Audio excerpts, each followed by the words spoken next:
देश के नाम पे सब्सक्राइब नहीं किया तो क्या किया दोस्तों, सब्सक्राइब करके जाना और वीडियो देखना आखिर तक। जय Shri Ram. What an opposition is supposed to do. But Anand Ranganathan, civil disobedience, do they understand the meaning of the term?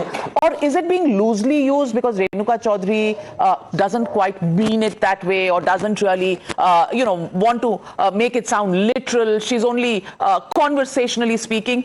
Is that a defense? Good evening, Navika, and good evening to my fellow panelists. Look, those who display cringeworthy obedience to the dynasty are today talking of civil disobedience. I mean, my heart goes out to them.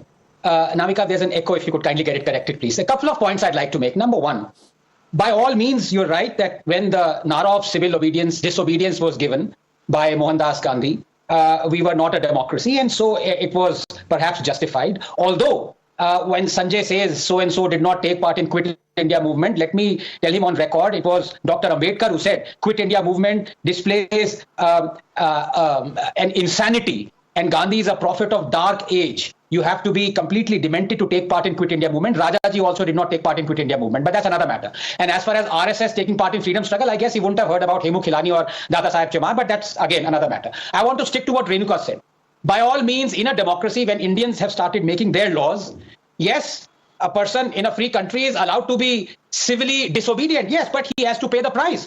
For example, you cannot stop anarchists pouring onto the street, but the state has to be strong enough to put the force of law and to stop them if they are creating havoc, like they did during the Shaheen Bagh protest, during the CA protest, during the farm laws protest. If the state is weak, then by all means, those who are displaying civil disobedience will run amok. And that is what we've seen over the last 10 years. And I have my issue with my good friend Pradeep, who talked about Tukde Tukde gang. Well, the state is so weak. Today happens to be the 9th anniversary of the Tukde Tukde slogans that were given in JNU. The state still hasn't arrested those who gave those slogans. So you must ask Pradeep, is the state so weak that they haven't even found out who are the people who gave the Tukde Tukde slogans? They haven't. So the state should not accuse of others of being anarchy. The state is weak. It hasn't caught them. Now let me come to the nub of the question.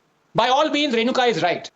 By the way, even though she displays the laughter that was seen last in a TV serial, the logic she displays is frequently seen in the Congress working committees. She talks of civil disobedience. She talks of parliament being disrupted. Who is disrupting the parliament? It is the Congress party. And by all means, if you want to hit the streets to talk of issues, then yes, hit the streets to demand from Rahul Gandhi. Why is it when he says Adani is corrupt, that his state governments have invested to the tune of 85,000 crores in the same Adani? Why is it that his alliance partners are giving him upwards of 15,000 crores to make ports? Why is it when he says that I am going to root out corruption, that it was Congress that allied to pass an amendment of an FCRA Act so that it could escape conviction from the Delhi High Court? People should hit the streets because nobody dares in this Gandhi media, and the spokesperson don't come to your channel, Navika, because you're boycotted. But somebody needs to ask Rahul Gandhi, even though it could be an anarchist in the street, why is it when the 3 farm laws were in the election manifestos of the Congress party of 2019, why did he call them black laws and take a U-turn? Why is it that every time, Sanjay, I did not interrupt. I listened to you, whatever you said. Yeah, yes. Neither is he. Go on. So the bottom line is that the people need to hit the streets to ask the questions which ironically the Congress and Rahul Gandhi and all his lapdogs and acolytes are scared and petrified to answer. That's the bottom line. Well, tell me which right of yours has been taken away, Tanveer Ahmed. Just please point out.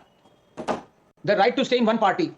I will tell you, 97% of the people who are being persecuted by CPI are from opposition. Why there are no chores in BJP? Why are they targeting one particular community? Why are they really making statements which are not supposed to make a statement by government? CBI and sitting against one community. I don't know. Constitution in my hand. Sanjay Roy is arrested in the RG Kar, rape case. Is he from your community? The CBI has arrested him. Tanveer Ahmed, from your community?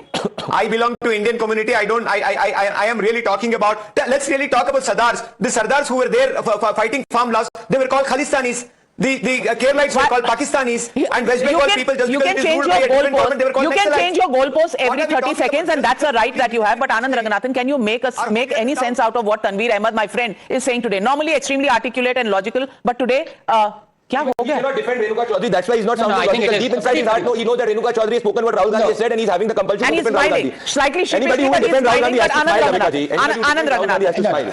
Pradeep, you're in a studio, so please just give me 30 seconds. It's my turn. Look, Tanveer Bhai is as much a brother as Pradeep is. And, this has to be respected that he is belonging to a party. More of a brother. Yes, of course. Yeah, yes. because you come from the city of Mysore Park, and we all know how much Anand Ranganathan. So obviously, love But, between you two will be more. And my adulation and adoration for Tanveer Bhai knows no bounds, because look, he is belonging to a party that is an ally of BJP, JDS, and still he is being critical of BJP. So I admire Tanveer. No, he left JDS, or haven't you updated your? Anand. You haven't updated your phone list. Oh, my apologies. I didn't know that Tanveer Bhai has quit his party, but his rights have been taken away. No, but look, let's be very honest about it, Navika. You asked a very pointed question. Name one constitutional right of Tanveer Bhai that has been taken away. He could not name one. I can name you 7 constitutional rights of Hindus that have been taken away. And we are not talking about it. Can Hindus approach the courts to constitutionally and legally have a right to reclaim their temples? No. Can Hindus talk about reclaiming their temples from the government control? No. Can Hindus have the same laws that have 25% reservations for economically weaker sections for their run schools as Muslims and Christians? No. Why are 7 lakh Hindus still refugees in their own land? These are the constitutional rights that have been taken away from Hindus. Name one constitutional right that has been taken away from my brother Tanveer. Not one.